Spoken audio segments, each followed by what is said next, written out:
قاری محمد طیب قاسمی کے YouTube channel کو سبسکرائب کیجیے اور امن کے پیغام کو پھیلانے میں ہماری مدد کیجیے اور نیچے دیے گئے ہوئے بیل آئیکن کو کلک کریں تاکہ ہر آنے والی نئی ویڈیو آپ کو براہ راست مل سکے۔ الحمد لله نحمده ونستعينه ونستغفره ونؤمن به ونتوكل عليه ونعوذ بالله من شرور أنفسنا ومن سيئات أعمالنا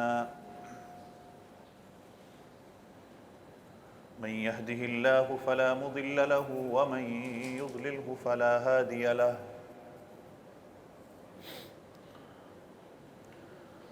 وأشهد أن لا إله إلا الله وحده لا شريك له وأشهد أن سيدنا ومولانا محمدًا عبده ورسوله صلى الله عليه وعلى آله وأصحابه وبارك وسلم تسليمًا كثيرًا كثيرًا. أما بعد فأعوذ بالله من الشيطان الرجيم بسم الله الرحمن الرحيم قد أفلح المؤمنون الذين هم في صلاتهم خاشعون والذين هم عن اللغو معرضون والذين هم للزكاة فاعلون. آمنت بالله صدق الله العظيم وصدق رسوله النبي الكريم ونحن على ذلك لمن الشاهدين والشاكرين والحمد لله رب العالمين. ایک مرتبہ سارے ساتھی ذوق اور شوق کے ساتھ درود شریف پڑھ لیں. اللهم صل على محمد النبي الأمي وعلى آله وأصحابه وبارك وسلم تسليما كثيرا كثيرا.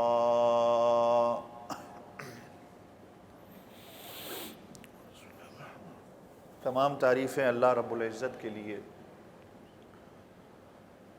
جو میرا آپ سب کا کل جہاں کا پالنہار ہے. بے شمار بے حساب درود و سلام امام الانبیاء فخر دو عالم حضرت محمد مصطفیٰ احمد مجتبیٰ صلی اللہ علیہ وسلم کی ذات اقدس پر، آپ کے گھر والوں پر، آپ کی اولادوں پر اور آپ کے تمام صحابہ پر.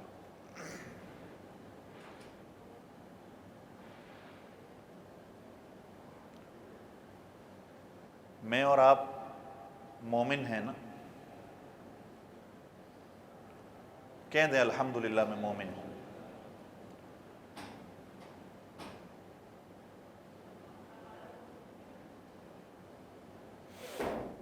اللہ رب العزت نے مومنین کی کچھ صفات بتائی ہیں کہ مومن چند کام کرتے ہیں اور چند کاموں سے بچتے ہیں.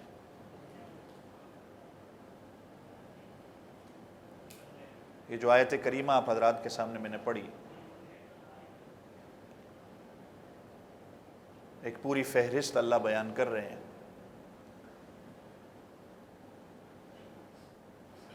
قد افلح المؤمنون الذين هم في صلاتهم خاشعون والذين هم عن اللغو معرضون والذين هم للزكاة فاعلون والذين هم لفروجهم حافظون إلا على أزواجهم أو ما ملكت أيمانهم فإنهم غير ملومين فمن ابتغى وراء ذلك فأولئك هم العادون والذين هم لأماناتهم وعهدهم راعون والذين هم على صلاتهم يحافظون.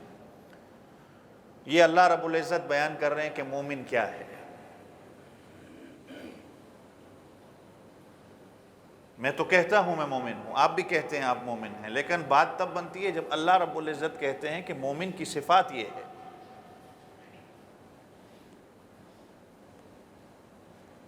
قد افلح المؤمنون، بلا تحقیق مومن فلاح پا گئے. کون سے مومن فلاح پا گئے؟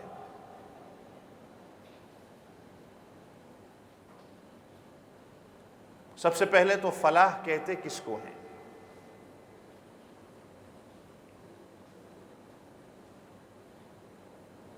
آپ اور میں اگر کسی سے ہم پوچھیں یا میرے سے آپ پوچھیں یا آپ سے میں پوچھوں تو آپ تو سیدھا سادہ کہہ دیں گے کہ فلاح کا معنی ہے کہ کامیابی، حی علی الفلاح، کہ کامیابی کی طرف آؤ.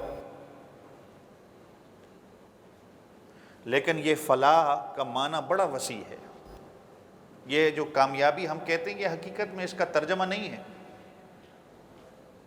عربی کے بعض لفظ ایسے ہوتے ہیں کہ جو انگریزی میں نہ جس کا ترجمہ ہو سکتا ہے نہ اردو میں اس کا ترجمہ ہو سکتا ہے. یہ تو مجبوراً ہم کہہ دیتے ہیں کہ کامیابی، لیکن اس کا معنی بہت وسیع ہے. کہ کامیابی اصل میں ہے کیا؟ فلاح ہے کیا؟ اگر میں آپ سے پوچھوں کہ کامیابی کیا ہے، فلاح کس کو کہا جاتا ہے، میں اور آپ تو کہیں گے کہ بھئی جس بندے کے پاس مال زیادہ ہے وہ کامیاب ہو گیا. جس بندے کی عزت ہے، شہرت ہے، وہ فلاح پانے والا بندہ ہے.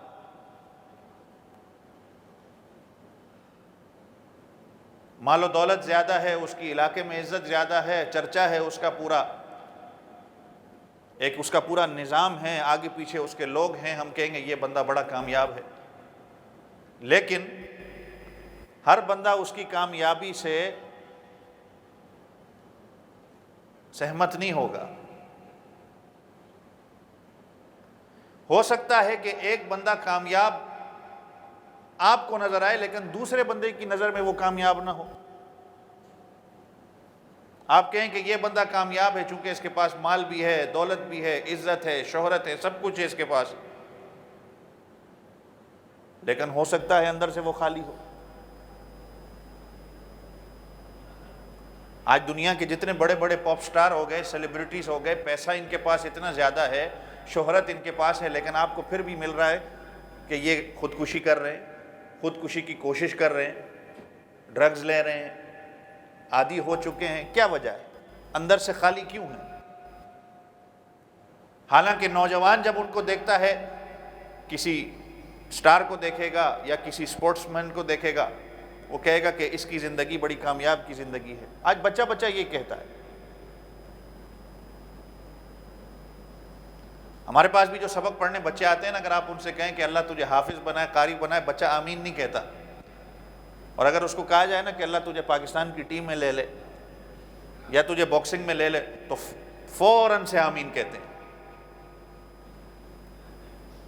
اس لیے کہ وہ کامیابی اس کو دیکھتے ہیں کہ یہ چونکہ اس کے پاس ایک عزت آ گئی، پوری دنیا اس کو فالو کر رہی. آج چونکہ ہر چیز فالو کے اندر آ گئی، اس کے ملینز اور بلینز فین جو ہیں وہ ٹویٹر کے اوپر ہو گئے، فیس بک کے اوپر اس کے جو ہے لاکھوں کروڑوں فینز ہو گئے. لیکن اندر کی بات کسی کو نہیں پتا کہ حقیقت میں وہ کامیاب نہیں ہے. جب وہ قبر کے اندر جائے گا اس نے تو اکیلے ہی جانا ہے، وہ لاکھوں کروڑوں اس کے ساتھ تو نہیں جائیں گے.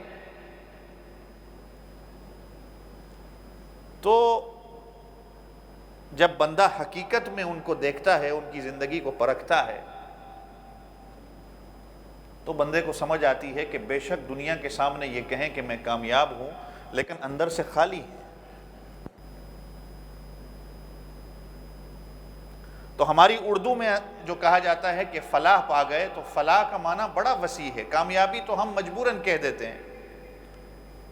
حقیقت میں اس کو سمجھ لیں کہ یہ دنیا اور آخرت کی خوشحالی جس کے اندر ہو،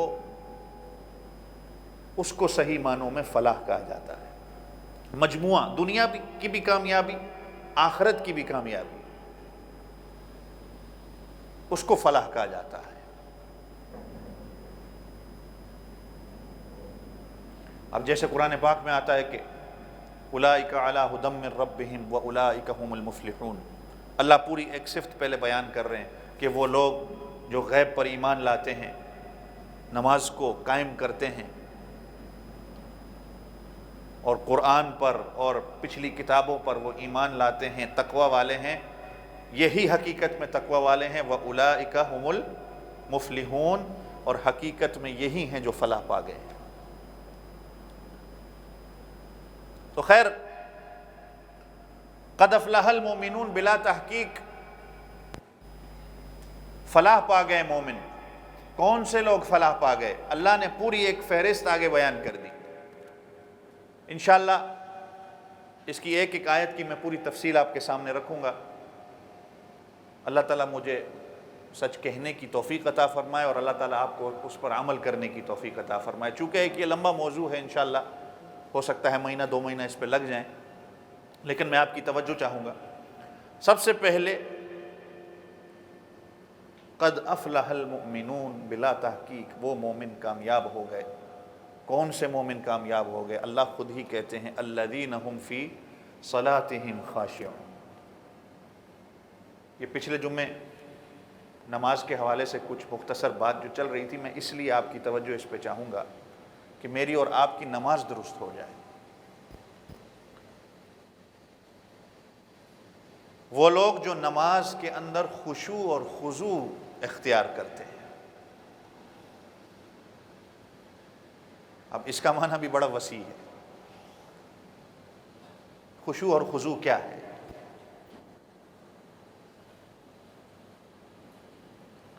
اللہ نے یہ نہیں کہا کہ جو نماز پڑھتے ہیں، یہ نہیں اللہ نے کہا جو نماز پڑھتے ہیں۔ نماز کا پڑھنا اور ہے، نماز کے اندر خشوع اور خضوع کا اختیار کرنا یہ اور چیز ہے۔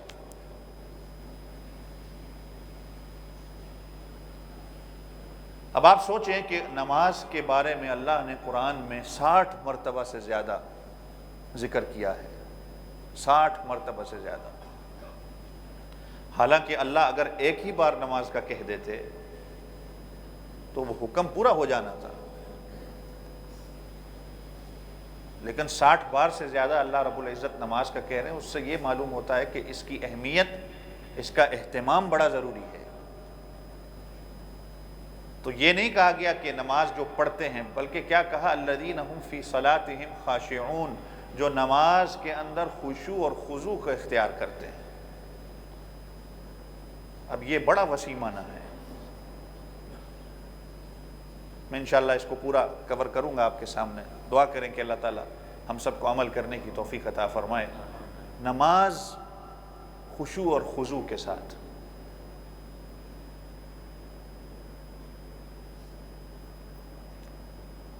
اللہ، نماز صرف پڑھنی نہیں ہوتی۔ نماز کو جہاں اللہ نے قرآن میں ذکر کیا ہے، اللہ وہاں بھی کہتے ہیں اقیموا الصلاۃ، نماز کو قائم کرو۔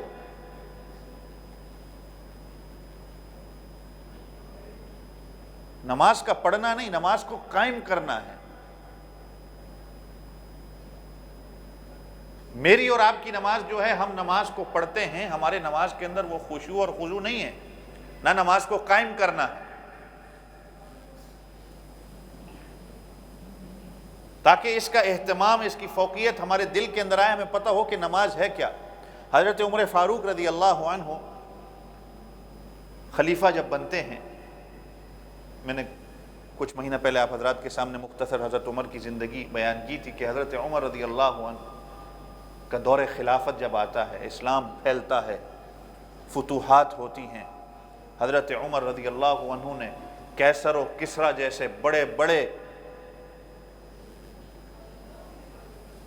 ان لوگوں کو، ان پوری سلطنت کو زیر کر دیا۔ اور اگر پورا جائزہ لیا جائے نا کہ حضرت عمر رضی اللہ عنہ نے جہاں جہاں خلافت کی، تقریباً 15 ملک بنتے ہیں۔ کتنے؟ 15 ملک۔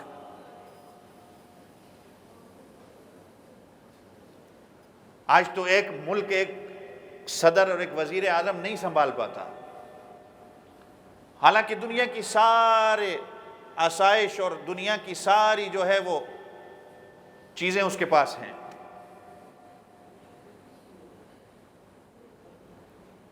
اور حضرت عمر رضی اللہ عنہ نے جہاں خلافت کی، تقریباً 15 ملک بنتے ہیں۔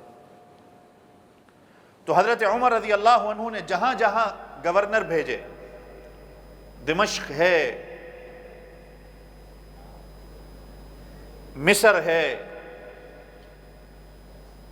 یا اردن ہے، یا جہاں جہاں صحابہ کرام رضوان اللہ تعالی علیہم اجمعین کو گورنر بنا کے حضرت عمر نے بھیجا، تو موطا امام مالک میں آتا ہے کہ حضرت عمر رضی اللہ عنہ نے سارے گورنر صحابہ کو ایک نصیحت لکھی، اور نصیحت کیا تھی؟ حضرت عمر رضی اللہ عنہ نے لکھا کہ میں تم سب گورنر کو یہ نصیحت کرتا ہوں کہ تمام امور کو بعد میں دیکھا جائے، سب سے پہلے اپنی نمازوں کا اہتمام ہو۔ 15 ملکوں کے برابر جس کی حکومت ہو، آپ سوچیں اس کے دن کے مصروفیت کتنی ہوگی۔ اور جو آج کل ہمارے جو ہاں جو چھوٹا سا کوئی MNA بن جاتا ہے، آپ سوچیں اس کی کتنی مصروفیت، چاہے ہو نہ ہو، چاہے کوئی کام نہ ہو اس کا، لیکن باہر والے بندے کو دکھانا ہے کہ میں مصروف ہوں۔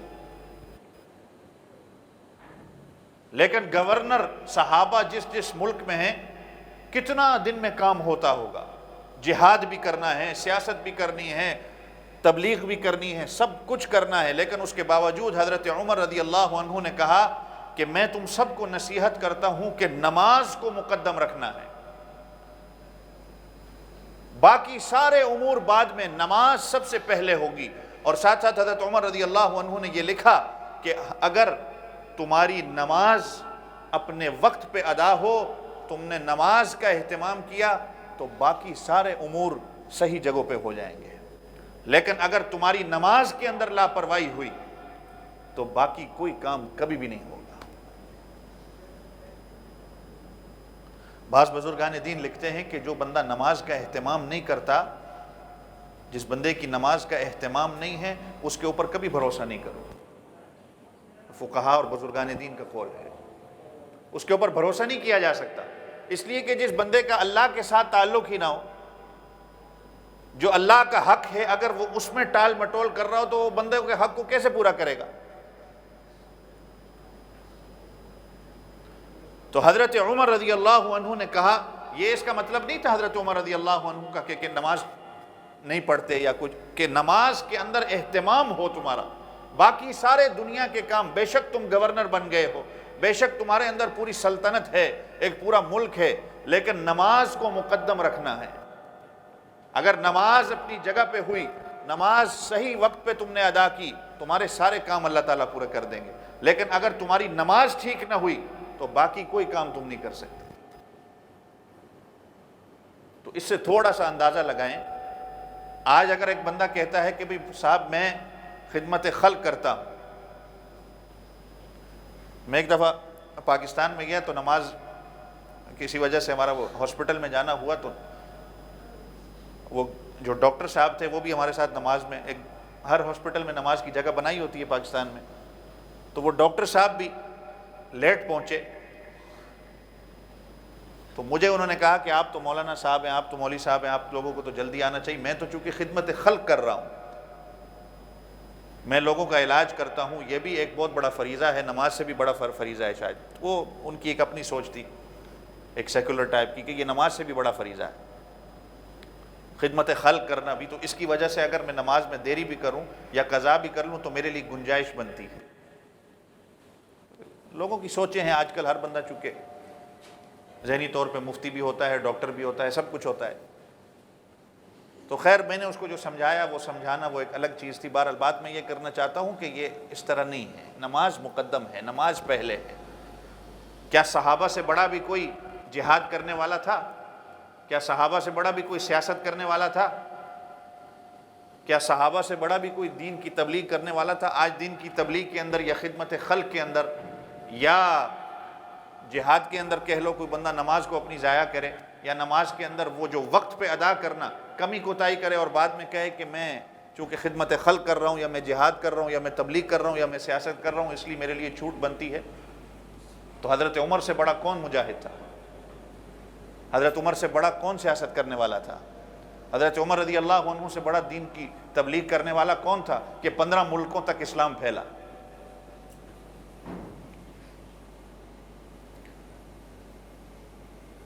تو خیر بات پھر آ جاتی ہے، الذین ہم فی صلاتہم خاشعون۔ اللہ کہتے ہیں کہ نماز پڑھنا نہیں، نماز کے اندر خشوع اور خضوع کو اختیار کرنا۔ نماز پڑھنا اور چیز ہے جو میں نے اور آپ نے بچپن میں اپنے امام سے یا اپنی مسجد میں سیکھی ہے. ہم نماز اس کو پڑھنا اور اٹھنا جس طرح ہم نے سیکھا ہے ہم اسی طریقے سے نماز ادا کرتے ہیں. لیکن جو نماز کے اندر اللہ کہتے ہیں کہ خشوع اور خضوع کا اختیار کرنا ہے وہ ہماری نمازوں کے اندر نہیں ہے آج. کہ جب میں کہہ رہا تھا کہ نماز جب ہم شروع کرتے ہیں ہماری نمازوں کے اندر آج کل کیوں خیالات آتے ہیں, اس کی وجہ یہ ہے کہ ہماری نمازوں سے پہلے جو طہارت کا طریقہ ہماری شریعت نے بتایا ہے کہیں ہماری اس کے اندر کمی کوتاہی نہ ہو, وضو کے اندر ہماری کمی کوتاہی نہ ہو. اس کے بعد کا جو سارا طریقہ ہے پروسیس ہے اس کے اندر کہیں کمی کوتاہی نہ ہو. اور نماز پڑھنے کے اندر تو میری کمی کوتاہی ویسے بھی ہے, تو پھر نماز کے اندر خیالات بھی آئیں گے, نماز کے اندر اہتمام بھی نہیں ہوگا. نماز ہماری اوپر نیچے ہونا, صرف انگلش میں جس کو کہا جاتا ہے کہ اپ اینڈ ڈاؤن اینڈ کس دا گراؤنڈ, یہ ہوگی ہماری نماز.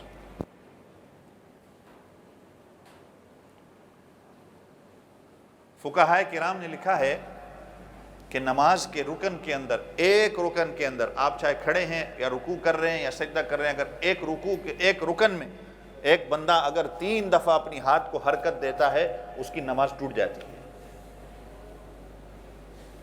ایک رکن میں 3 دفعہ ہاتھ کو ہلا دیا نماز اس کی گئی.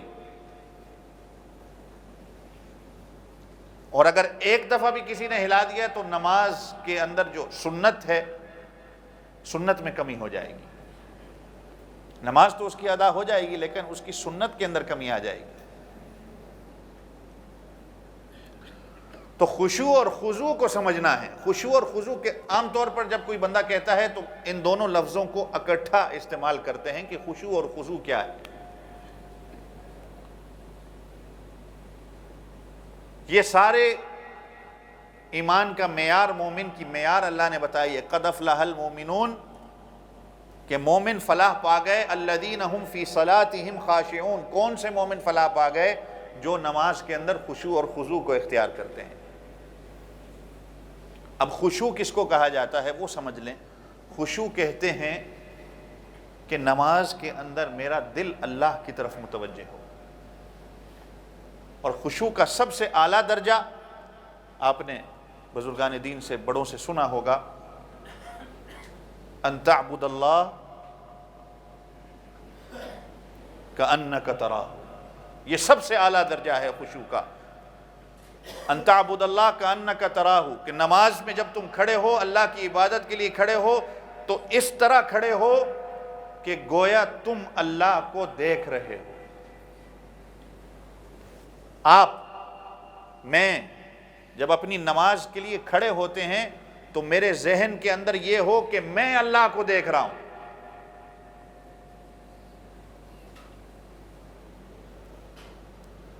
اور اس کے بعد کا درجہ رکھا فَإِن لَمْ تَكُنْ تَرَاهُ كَأَنَّهُ يَرَاكَ. اللہ اکبر, کتنی پیاری بات حضور پاک صلی اللہ علیہ وسلم نے کہی. اگر یہ نہیں کر سکتے, تمہارا ایمان کا, تمہارے ایمان کی صفت جو ہے اگر لیول اتنا اونچا نہیں ہے کہ تم اللہ کو دیکھ رہے ہو, فَإِنَّهُ يَرَاكَ, پھر اتنا ہی سوچ لو کہ وہ تمہیں دیکھ رہا ہے.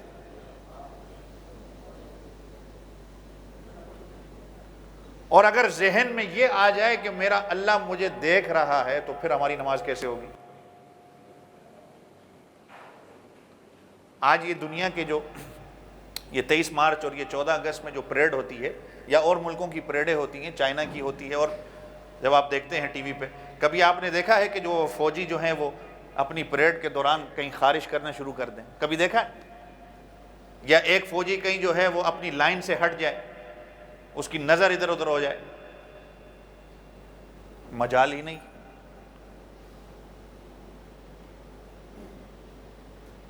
کبھی نہیں ہوتا. اور میری اور آپ کی نماز کے اندر میں آپ کتنا ہلتے ہیں, حالانکہ ہم بادشاہوں کے بادشاہ کے سامنے کھڑے ہیں. ادھر اپنے آپ کو, میں نے پچھلے جمعے بھی بات کی تھی کہ میں کئی ساتھیوں سے, ہمارے مقتدیوں سے کہتا ہوں جو آتے ہیں کہ بعض اوقات شارٹس میں ہوتے ہیں, بعض اوقات پینٹ میں ہوتے ہیں, بعض اوقات وہ مزدوری کے کپڑے ہوتے ہیں, کہ ٹھیک ہے ایک سمجھ آنے والی بات ہے, لیکن میں کہتا ہوں وہاں پر میں نے کپڑے لٹکائے ہوئے, ذرا اس کو پہن لو. اللہ کے سامنے کھڑے ہونا ہے، ذرا خوشبو لگا کر، ذرا اچھے طریقے سے. اگر تمہیں پریڈ پہ جانا ہو یا وقت کے بادشاہ اور وزیر اعظم سے ملنا ہو، تم اپنے کام کے کپڑوں میں کبھی نہیں جاؤ گے. اور اللہ کے سامنے بندہ کھڑا ہو تو بندہ اس طرح کھڑا ہو. تو فرمایا کہ خشوع کا سب سے اعلیٰ درجہ یہ ہے کہ جب تم نماز کے لیے کھڑے ہو تو یہ سوچو کہ تم اللہ کو دیکھ رہے ہو. اور اگر یہ نہیں کر سکتے کہ تمہارا ایمان اور تمہارا ایمان کا لیول اتنا نہیں ہے تو اتنا ہی سوچ لو کہ میرا اللہ تمہیں دیکھ رہا ہے. اللہ مجھے دیکھ رہا ہے کہ میں پھر اپنی نماز کو کس طرح درست کرتا ہوں. اور خضوع کہا جاتا ہے کہ اپنے ظاہری اعضاء جتنے بھی ہیں اللہ کے سامنے جب بندہ کھڑا ہوتا ہے تو بندہ اپنے اعضاء کو جھکا کے اللہ کے سامنے کھڑا ہو. اب حضور پاک صلی اللہ علیہ وسلم مسجد میں بیٹھے ہیں، ایک صحابی آتے ہیں نماز پڑھتے ہیں. آپ صلی اللہ علیہ وسلم کو نماز پڑھنے کے بعد آ کے سلام کرتے ہیں. آپ صلی اللہ علیہ وسلم کہتے ہیں وعلیکم السلام قم فصلی فإنک لم تصلی، جاؤ نماز پڑھو، تم نے نماز ادا نہیں کی. وہ صحابی جاتے ہیں، واپس نماز ادا کرتے ہیں، پھر آتے ہیں، پھر آپ صلی اللہ علیہ وسلم کہتے ہیں قم فصلی فإنک لم تصلی، جاؤ نماز ادا کرو، تم نے نماز ادا نہیں کی. تیسری مرتبہ پھر وہ صحابی دوسری مرتبہ پڑھ کے آتے ہیں، پھر تیسری بار حضور پاک صلی اللہ علیہ وسلم کے پاس آتے ہیں تو سلام کرتے ہیں. آپ صلی اللہ علیہ وسلم سلام کا جواب دے کے کہتے ہیں قم فصلی فإنک لم تصلی، جاؤ نماز پڑھو، تم نے نماز ادا نہیں کی. اب وہ صحابی خود کہتے ہیں کہ اللہ کے رسول پھر آپ مجھے نماز پڑھنے کا طریقہ ہی بتا دیں.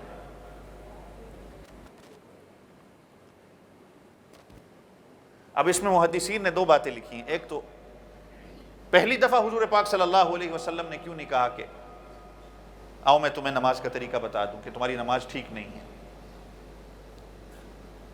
اس لیے کہ حضور پاک صلی اللہ علیہ وسلم چاہتے تھے کہ اس کے دل کے اندر طلب خود پیدا ہو.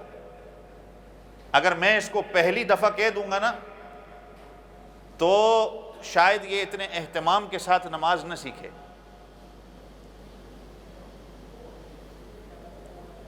بھائی توجہ میری طرف رکھیں، توجہ میری طرف رکھیں. ساتھی تھوڑا خاموش ہو جائیں کہ موضوع چل رہا ہے، بات چل رہی ہے. ساتھی پیچھے کھڑے ہوئے ان سے بھی ذرا کہہ دیں کہ خاموشی اختیار کر لیں.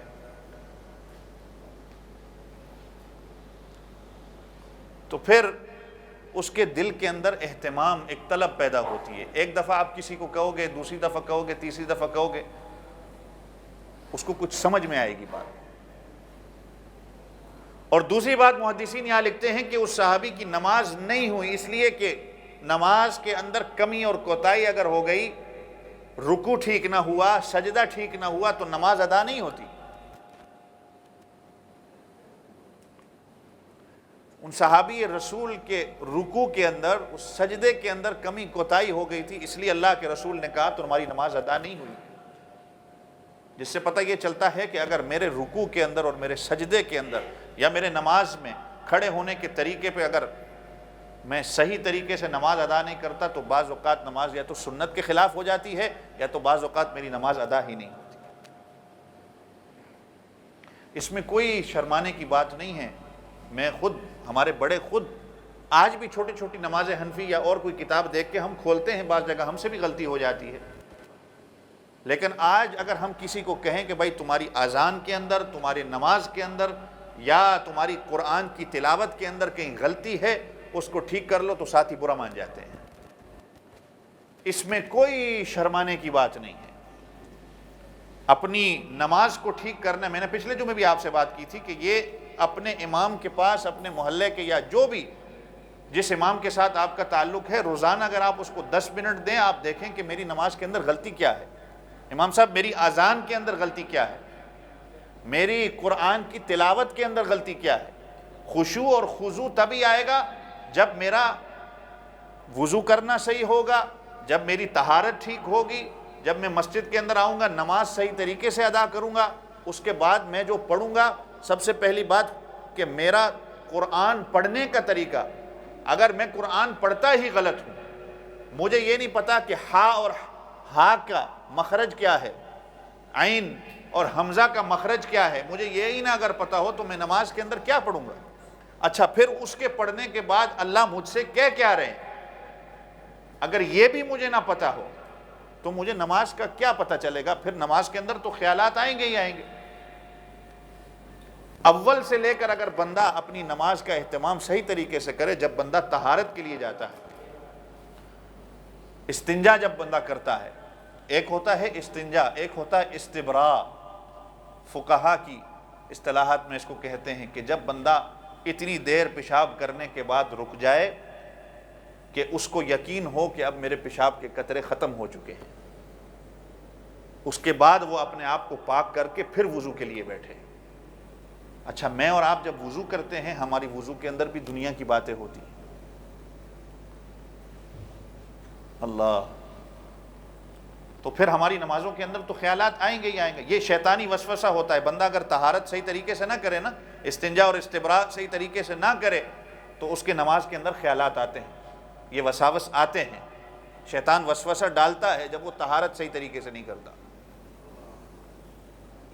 آپ نے حدیث تو سنی ہوگی، آپ صلی اللہ علیہ وسلم نماز پڑھا رہے تھے، آپ صلی اللہ علیہ وسلم نماز میں بھول گئے، تو آپ صلی اللہ علیہ وسلم نے نماز کے بعد کہا کہ تم میں سے کچھ لوگ ایسے ہیں جو صحیح طریقے سے طہارت نہیں کرتے، وضو صحیح طریقے سے نہیں کرتے، جس کی وجہ سے امام کے اوپر فرق پڑتا ہے۔ تو خیر، اب جب وضو کرتے ہیں ہم تو صرف میں اور آپ کیا کرتے ہیں کہ ہم باتیں یا تو کرتے ہیں وضو کے دوران، یا پھر ہم جو ہے وہ بسم اللہ الرحمن الرحیم پڑھ لیتے ہیں اور اللہم اغفر لی ذنبی یہ پڑھ لیتے ہیں، اور جیسے ہی وضو ختم ہوتا ہے اشہدو ان لا الہ الا اللہ واشہدو ان محمدًا عبدہ ورسولہ اللہم اجعلنی من التوابین واجعلنی من المتطہرین۔ مجھے اور آپ کو تو ہمارا ایمان ہمیں اتنا ہی یاد ہے بس، حالانکہ وضو کے ہر عضو کو دھونے کی دعا ہے، کسی کو معلوم ہے؟ ہر عضو کو دھونے کی دعا ہے۔ اس کو کہا جاتا ہے خشوع اور خضوع۔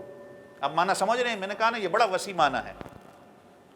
اس کو کہا جاتا ہے خشوع اور خضوع۔ آپ نماز کے لیے مسجد کے اندر آئیں، تھوڑا جلدی آئیں،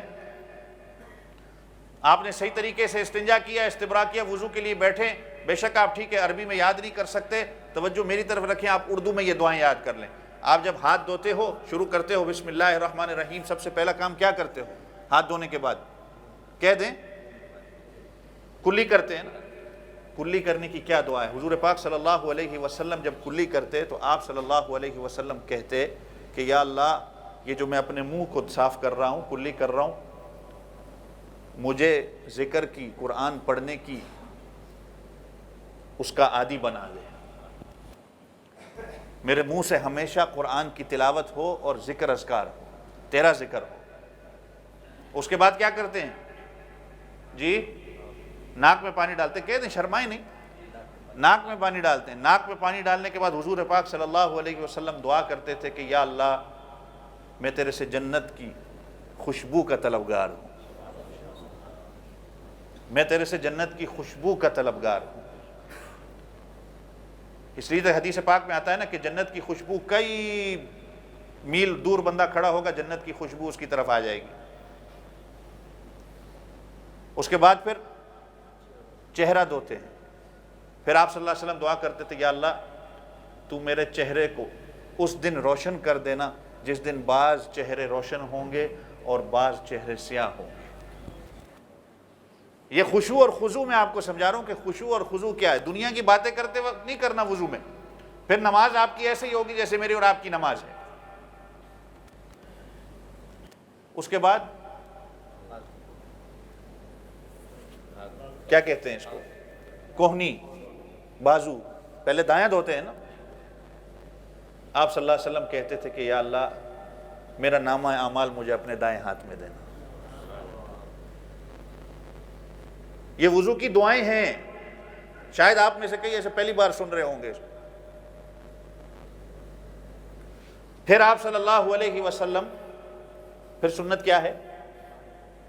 بایاں کہتے ہیں نا اس کو، بایاں بازو آپ صلی اللہ علیہ وسلم دھوتے، اور پھر کہتے یا اللہ، مجھے بائیں ہاتھ میں اعمال نامہ نہیں دینا۔ آمین کہہ دیں،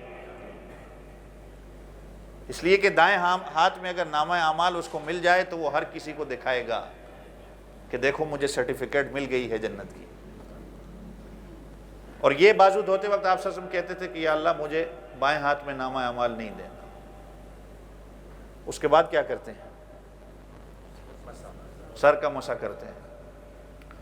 تو آپ صلی اللہ علیہ وسلم جب سر کا مسح کرتے تو آپ صلی اللہ علیہ وسلم کہتے یا اللہ جس دن کوئی سایہ نہیں ہوگا سوائے تیرے عرش کے، اس دن میرے سر کو بھی عرش کا سایہ نصیب کرنا. بات سمجھ آ گئی؟ اس کے بعد سنت کی طرف آئیں، سنت کی طرف. اس کے بعد کیا ہے؟ کان کا مسح. آپ صلی اللہ علیہ وسلم کہتے تھے یا اللہ تو مجھے وہی سننے کی طاقت دے جس کو سننے کے بعد تو میرے سے راضی ہو. مجھے ایسی چیز نہ سنا کہ جس کے سننے سے تو ناراض ہو جائے. اس کے بعد یہ گردن کا مسح. تو آپ صلی اللہ علیہ وسلم کہتے تھے یا اللہ، قرآن پاک میں آتا ہے نا کہ اللہ جہنمیوں کو گردن سے پکڑ پکڑ کے فرشتے ان کو جہنم کے اندر ڈالیں گے. تو آپ صلی اللہ علیہ وسلم کہتے تھے یا اللہ میری گردن کو جہنم کی آگ سے بچا. اور پھر اس کے بعد پاؤں دھوتے، دایاں پاؤں دھوتے تھے. تو جب آپ صلی اللہ علیہ وسلم کہتے تھے یا اللہ دھوتے وقت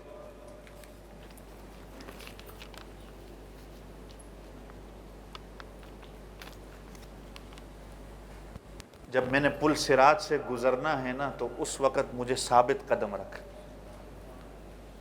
کہ میں بجلی کی تیزی سے پل صراط سے گزر جاؤں.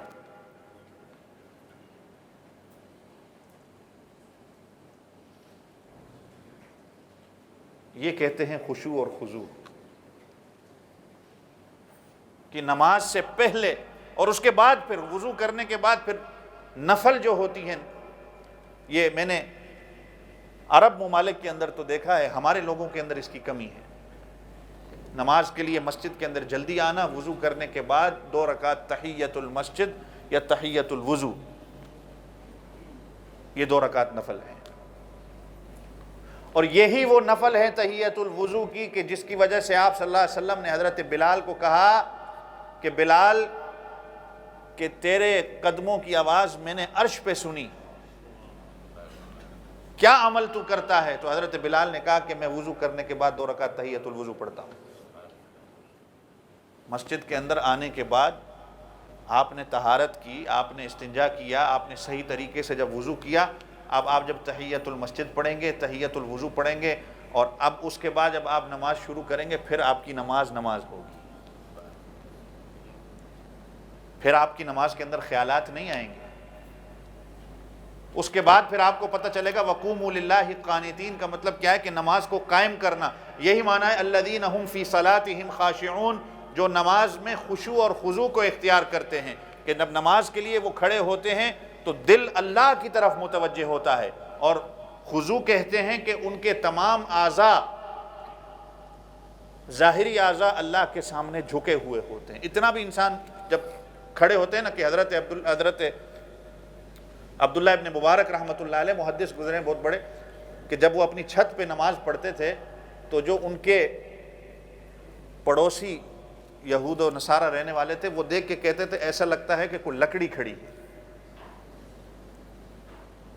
دور سے دیکھ کے ایسا لگتا ہے کہ کوئی لکڑی کھڑی ہے، یعنی اسے پتہ چلتا تھا کہ ان کی نماز کیسی ہے.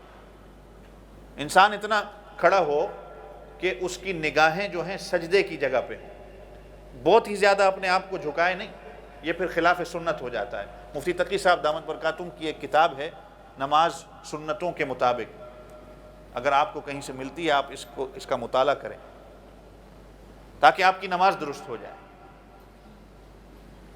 تو خیر بات چل رہی تھی کہ حضور پاک صلی اللہ علیہ وسلم نے اس صحابی رسول کو کیا کہا؟ قم فصلی فإنک لم تصلی. 3 دفعہ آپ صلی اللہ علیہ وسلم نے بھیجا اور کہا واپس جاؤ، تم نے نماز نہیں پڑھی، تمہاری نماز نہیں ہوئی، تم نے نماز ادا نہیں کی. تیسری مرتبہ وہ صحابی رسول خود حضور پاک صلی اللہ علیہ وسلم سے پوچھتے ہیں کہ آپ صلی اللہ علیہ وسلم آپ ہی مجھے سکھا دیں.